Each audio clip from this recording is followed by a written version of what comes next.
Oh, hi there. I'm Vince.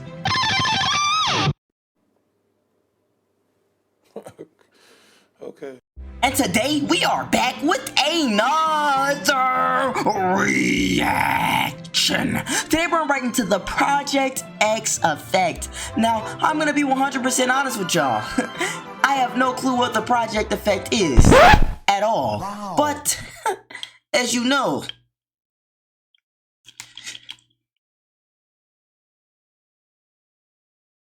I'm gonna do some research. Try!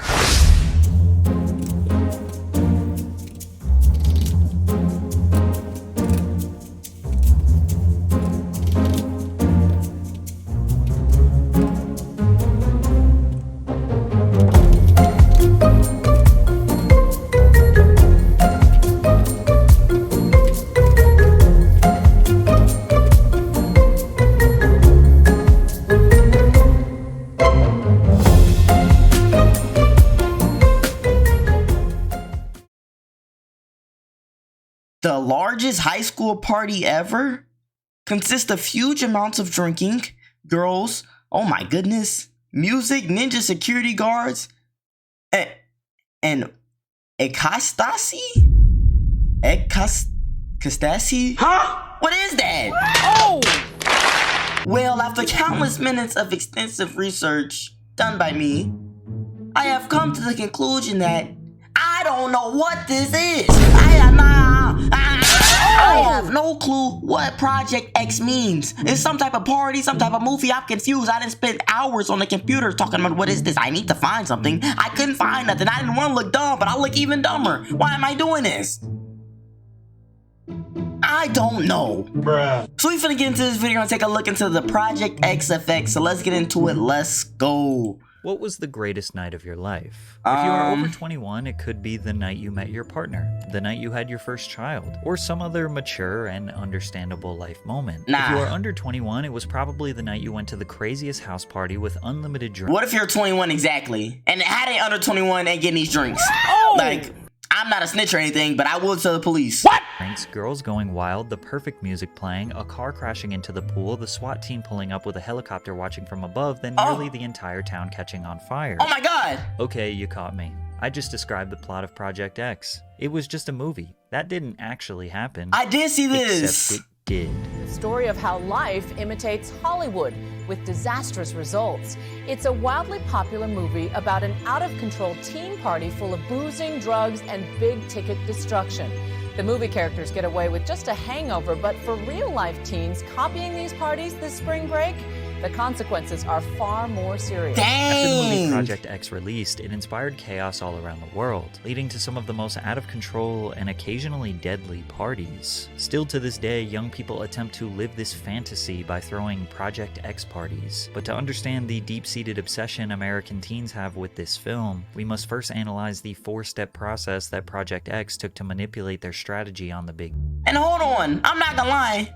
Nothing about that movie seemed fun, especially if you're the person throwing the house party. Best believe that house was gone. They needed a new house after that. They can't live there anymore. I seen that movie. They was doing crazy stuff. Man, these are nerds. So let me get you the whole premise of the movies, which he's probably about to do anyway. But it's these three nerds that don't really got any friends. They don't really got any girls, you know what I'm saying? They kind of just stick to themselves, read their comic books, play their Pokemon cards, you know, etc. Normal nerd stuff. Hey, and that's the cards they was given, you know? But anyway, they want to stand out, they want to be noticed, they're tired of being invisible, I guess, and they throw this big house party, even though his parents said, no, we're leaving out of town for a business trip, no parties, no friends over, you know, we trust you, you're responsible. They probably think he don't got no friends anyway, he has on a Colts vest in 2024, wow. But anyway, that's besides the point. They throw this big party, things just go wrong. He tried to do it without messing up the house. Parents get caught and everything. It just turns into chaos. Why you would want to imitate this? I have no idea. Maybe these kids are stupid and maybe I'm too old. I'm only 21. I'm like right on the threshold, so I don't know. Big screen. The number one goal of this film was very simple. We knew from the beginning that it had to feel like a real party. He can make something that seems so outrageous feel very real. It's just fun. It's just so different. The way it's shot, you know, the point of view style is just, it's very organic. Organic, natural, realistic. You know, it doesn't feel staged at all. No, this is supposed to be every party that every kid would want to throw if they had the most amount of money possible. He's just really got a good visual grasp of reality. It makes it more, viable and more relevant that this party could occur and could happen like this. I don't think anyone will watch this movie and say that did not feel like a real party. Make the film I guess. feel real.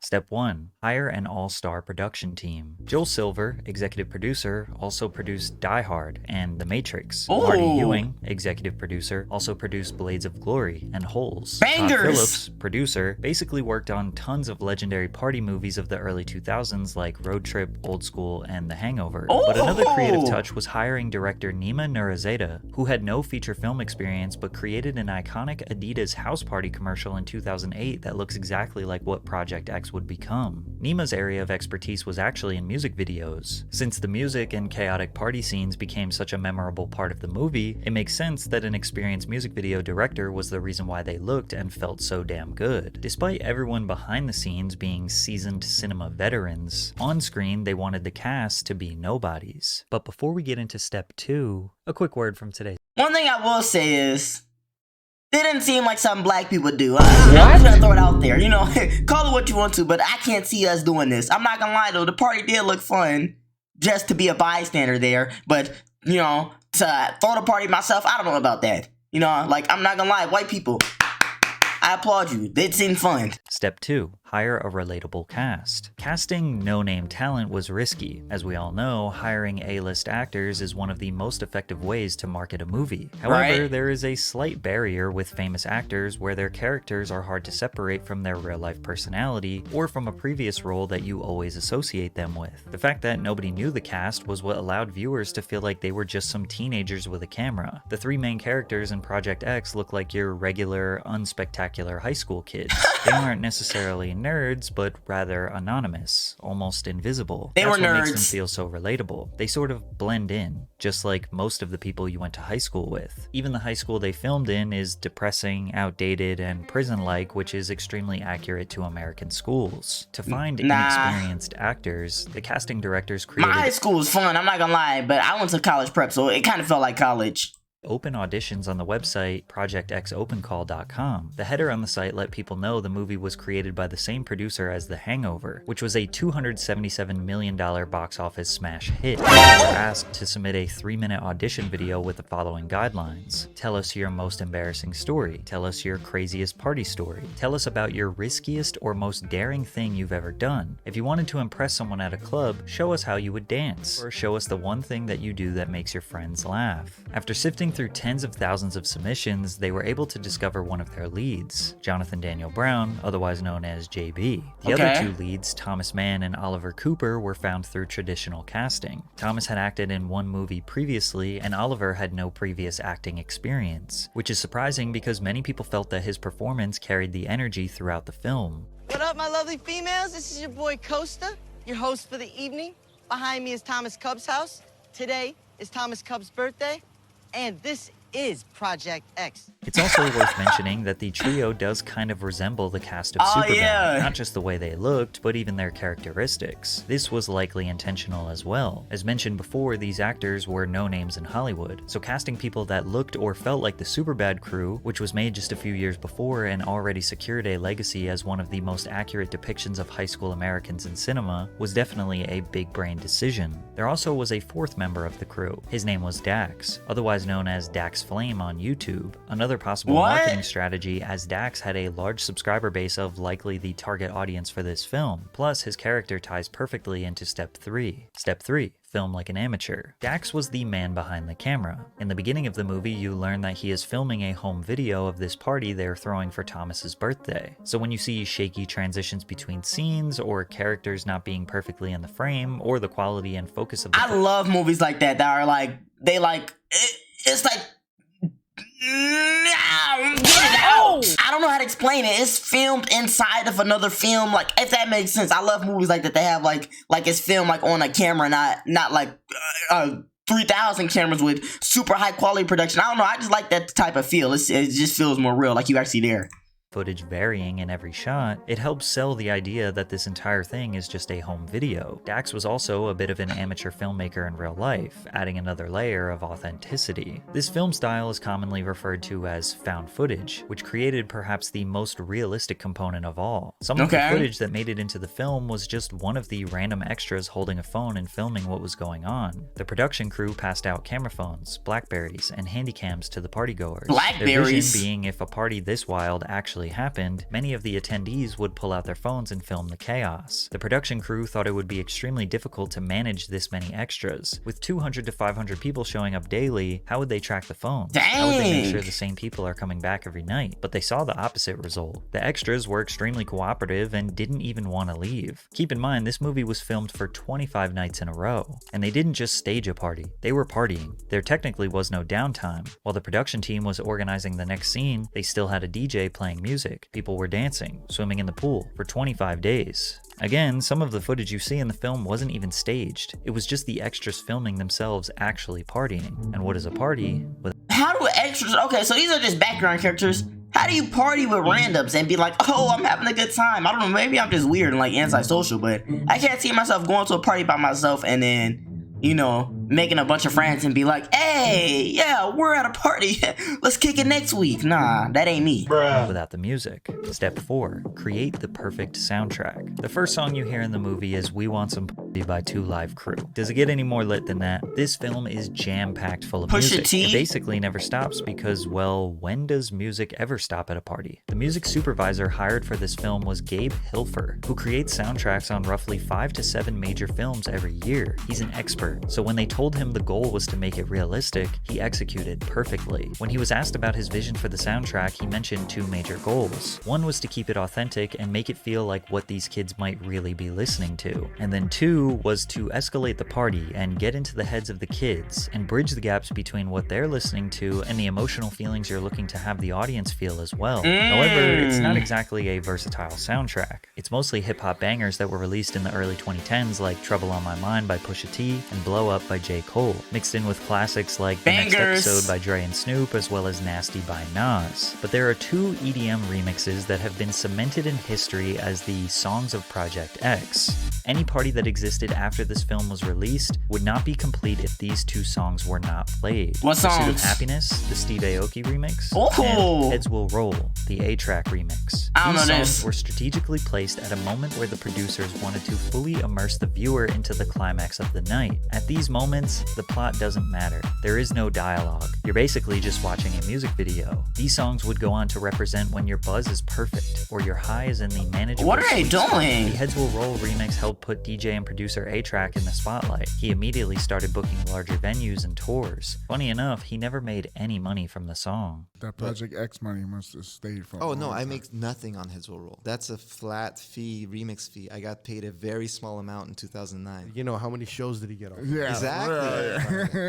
I mean, it would be nice because I heard it's triple platinum. After this calculated 4-step process, making this film feel as real as possible, it released in March of 2012 and was a certified smash hit, grossing $100 million worldwide. Critics pretty much universally hated the movie. This movie that old? I feel like I just recently watched it. I actually did. It was like not even maybe a year or 2 ago, maybe.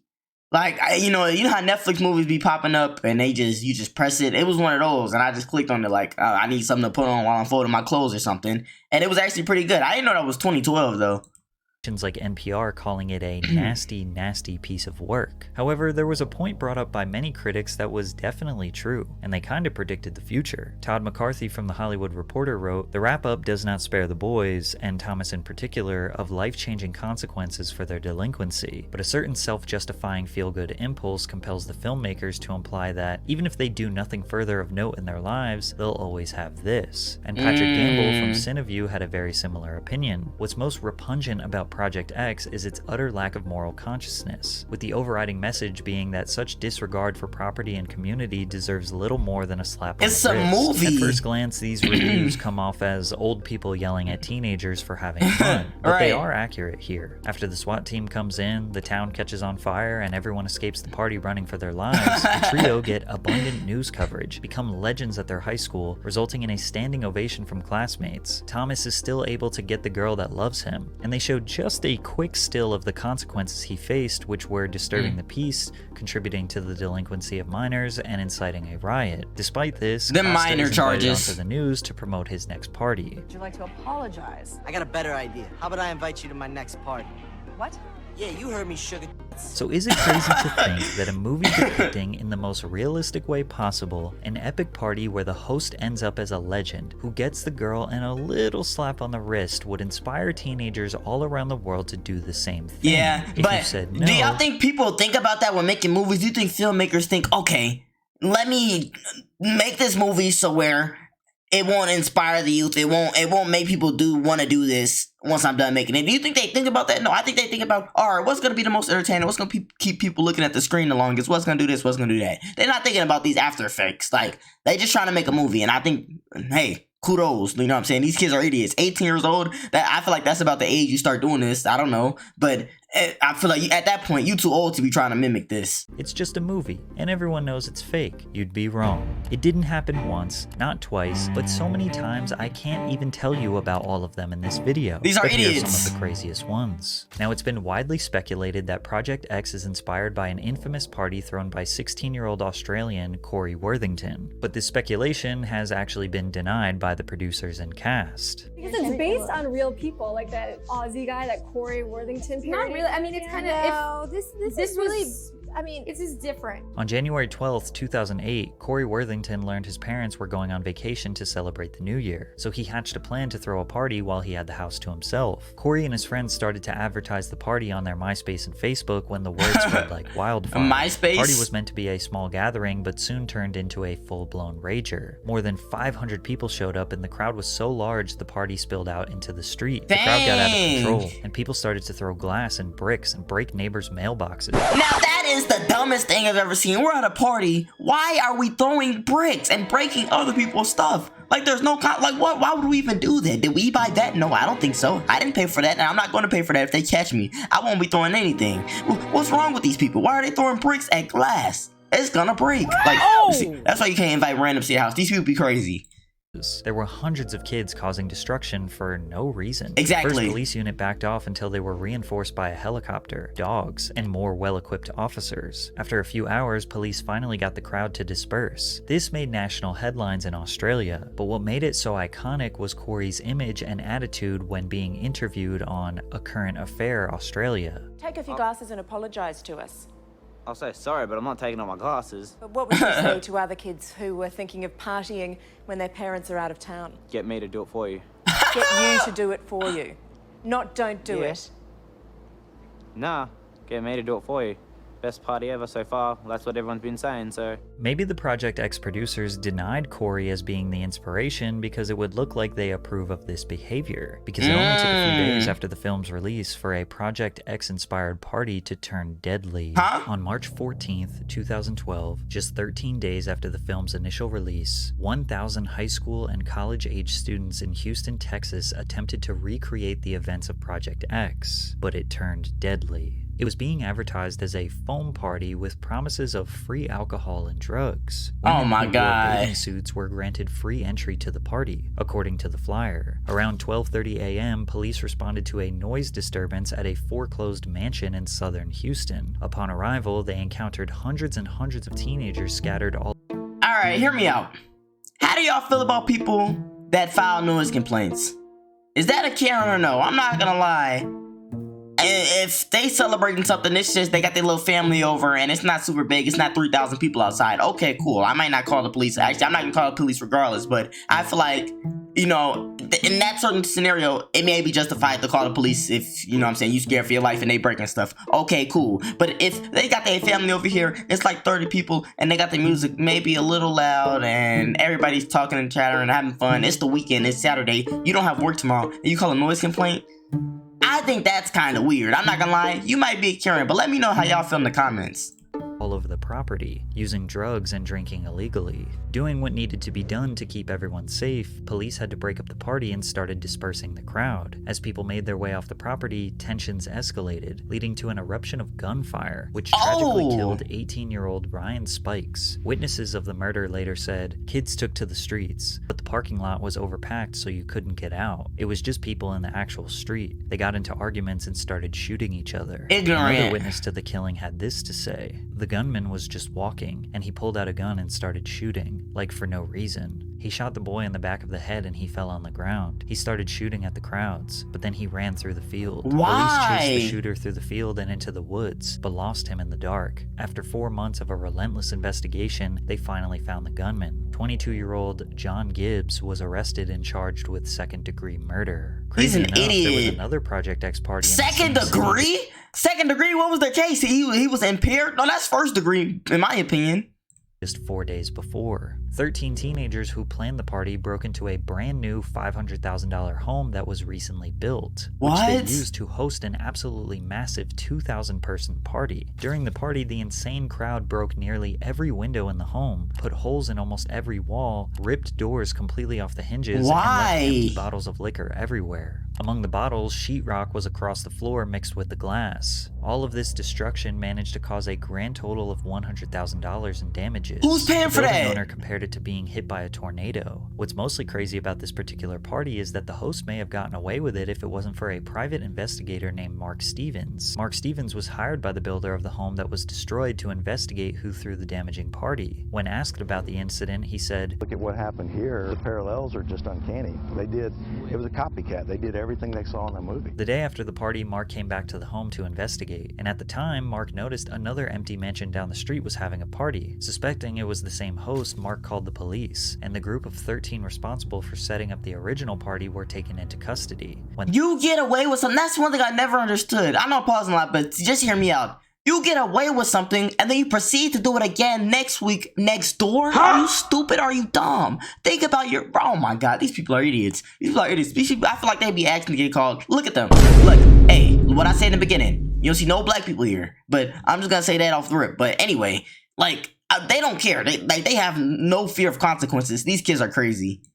When they asked why they did it, they simply said Project X. But on the exact same night chaos ensued in Houston, Calgary, Canada nearly witnessed the same disaster. Calgary high schooler Hunter Mills tweeted that Project Chris, a Project X-style party, would be hosted at his buddy Chris Morey's house. Hashtag Project Chris went viral on Twitter, trending in Australia, Asia, and the Middle East. Luckily, the party was called off due to an overwhelming amount of interest, but it actually ended up getting moved to a new location, a bar, and eventually about 200 people showed up to this bar, but the venue had to close for the night because they couldn't handle the overwhelming amount of people. But while being interviewed on the local news, Hunter Mills showed up in a custom t-shirt with the hashtag Project Chris printed on the front. This was not the last time a hashtag would lead to a party's downfall. Hashtag Ross Morgan Rager blew up on Twitter in May of 2012 after a student from North Allegheny High School in Pittsburgh was planning to throw a party. His buddies tweeted the hashtag Ross Morgan Rager, and within hours it was trending internationally. Word spread throughout the entire city within hours, and every kid in Pittsburgh was planning on attending the party. In the following days, high school teachers were ordered to read this email aloud to their classes. Bottom line, there is no party at Ross's house. The local police are aware of the rumor. Ross's parents are aware of the rumor. Every effort via Twitter has and continues That's to be made to embarrassing. expose the rumor as a hoax. Ross Morgan and his parents had to vacate their house for the weekend, and they even had to hire an off-duty police officer to watch the house while they were gone. But Ross secured his legacy when he went on the local news to praise his classmates. What it has done for the school is truly amazing. Everyone now is now friends, which what we thought wouldn't happen with less than 20 days left of our senior year. It has brought us all together. I'm sure by now you're noticing a trend of all these parties following the same exact plot as the movie. Someone wants to throw a party and their buddy spreads the word via text or social media. Then it gets out of hand. But the key part is getting on the local news afterwards, just like the movie, to certify your legacy. However, for this Utah teen, her interview on the news wasn't celebratory because her party led to 5 people being gunned down. In March What type of ignorant stuff is that? Why are we pulling out guns at a party? That's what I'm saying, bro. You can't just put a flyer out and just have anybody show up just because they came. Nah, bro. You gotta be like, hey, You know, have I seen this dude before? Do I know him? Do he look crazy? I'm asking those type of questions. You know, like, I don't know, like, you let people come in with guns, what the heck?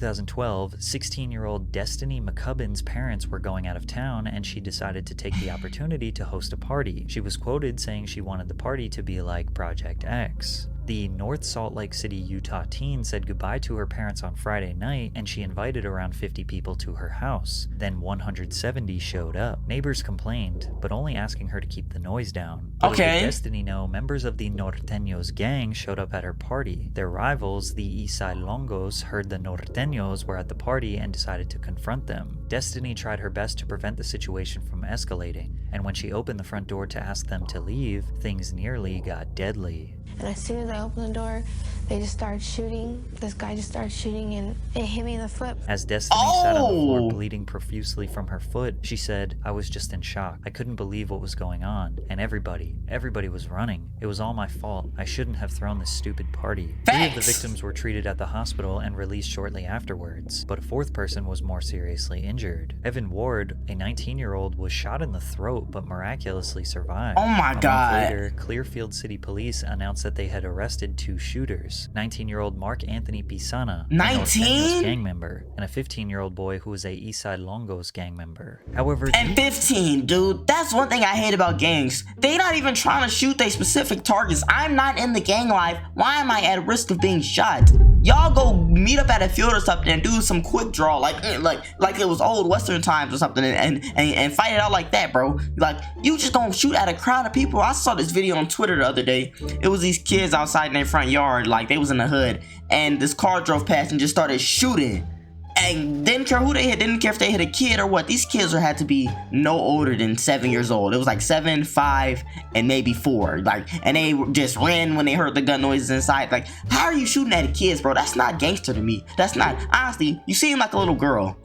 Closest anyone ever came to replicating Project X was called Project P, which took place in Macosa County, Michigan, and ended with the most memorable post-party interview of them all. The Project P Facebook page was created in July of 2014. 5 days before the event, a promotional flyer was posted that read, "Prepare for the craziest event of your lifetime," with the host names as well as a parking fee of $3 per car. This party was set to take place in Hinton Township, Michigan, which can be described as literally the middle of nowhere. There is not even a gas station in this town, but the power of the internet prevails, and a total of around 2,000 people, mostly under the age of 21, showed up to the farmhouse about 2 hours outside of Detroit. The party was equipped with DJs playing live sets, a fire thrower, and exotic dancers. Since the party was in a rural area, noise wasn't an issue. No neighbors were around to complain. Police were actually called out to the scene for a traffic complaint, and cars parked in the roadway. But then, the 911 calls got more serious. He has no pulse. Everyone knows he's ODA. He's on heroin.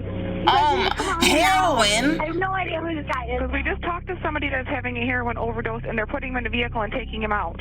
Are they not? He's not in a car right now. The person called again saying, Just called about the guy who was overdosing. Yeah. Yeah, I'm trying to get people to help me get him out, and no one will help me. Okay, then so whenever the ambulance gets here, like... My ambulance can't get there. There's too many people.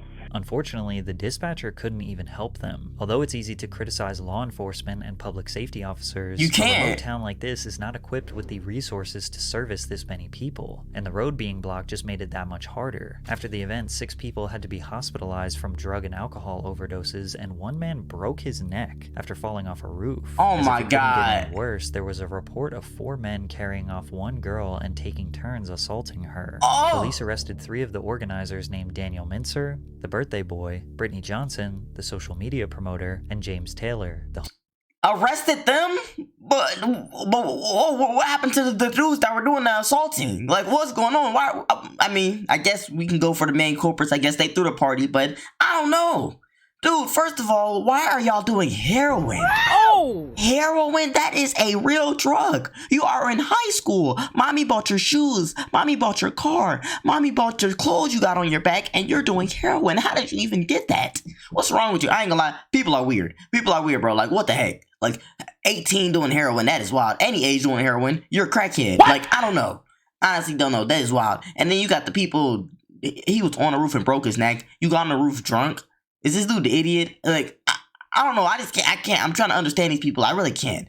I don't know. People just never civilized. Homeowner. In the state of Michigan, they have what is called a social host liability law. The law states anyone who provides or sells alcohol to a minor can be held criminally liable. I forgot about that they part. Can also be held civilly liable. If a minor who was served alcohol causes someone's injury or death, the person who served them can be held responsible for compensating the injured for their damages. So if someone leaving the party as a drunk driver smashes their car into someone's home, the host of the party can be criminally charged. Also, another law that actually landed the three in custody was that they were collecting money for parking and serving alcohol. When you collect money and serve alcohol without a liquor license, that is a crime in Macosa County, Michigan. Despite all the repercussions the host faced, he did not seem to care at all. I didn't force anything down anybody's throat.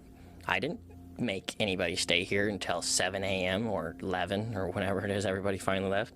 I didn't make this kid pass out on my floor. People wanted to be here. That was their decision. And if you're a parent that's got a 14-year-old child that's been able to be at my house all night, and according to the police, there was a lot of them here. So I think some parents should do some reflections on their parenting before they start getting mad at me. You say to anyone who says you're responsible. I am. It's my house. You gotta deal with it afterwards, but he know what's up. It was worth it. Just like in the movie, he received nothing but a slap on the wrist. After taking a plea deal, he does not have a felony on his record. He just has to perform 80 hours of community service. Our expectations for the morality and decision-making skills of teenagers are way too high. Teenagers are easily manipulated and often make mistakes. Now, is Project X to blame for these parties? Probably. But the media outlets are just as guilty. These news outlets spend all of their time comparing the parties to the movies and love pointing their moral superiority finger at the kids. But clearly they never finished watching the film, because they still fell into the trap of inviting the teenage host onto the news. And the reason they invite the host on is because they need to. They profit off delinquency, crime, and hide it under the guise of it being news. But in reality, they want this stuff to happen so they can boost their ratings and make money. These kids throwing these parties are clearly not trying to hurt anyone, nor are they trying to cause chaos, but their dumb teenage brain told them that this will make them a legend. And for a lot of them, it kinda worked, because their post-party interview on the local news cements them in history as one of the most epic party throwers of all time. This movie even inspired me to make a Project X style song and music video. It's called Party Crasher, so go check out the video. I don't know. What? Why? I don't know. Are we just gonna write it off as they're stupid and that's why they do it? Is that what it's come to? Are these kids just dumb because they're kids? I don't know. I don't know. I feel like you couldn't pay me to stick a needle in my arm and say, yeah, party time. Yeah. Dang, what the heck was that? That done got me transforming for real. But you couldn't pay me to do that. And I don't know, they talking about manipulation and stuff, and I think people just don't know how to act. I don't know what's wrong with this world. What's wrong with y'all? Why are we pulling out guns and shooting them at a party yeah, let's rave? No, I think I'm good on that. I don't know. Is it the alcohol? Is it the drugs? Would it be a different type of party if it was none of this around? I really don't know. Y'all let me know in the comments, man. What y'all think about the situation? Would you ever throw a Project X party? Let me know in the comments. And y'all know, if y'all enjoyed the video too, make sure to subscribe. We on the way to 10,000 subscribers. And hit that like button if you enjoyed it and want to see more. Because guess what? I'm not throwing no party. You done lost your mind. We gone.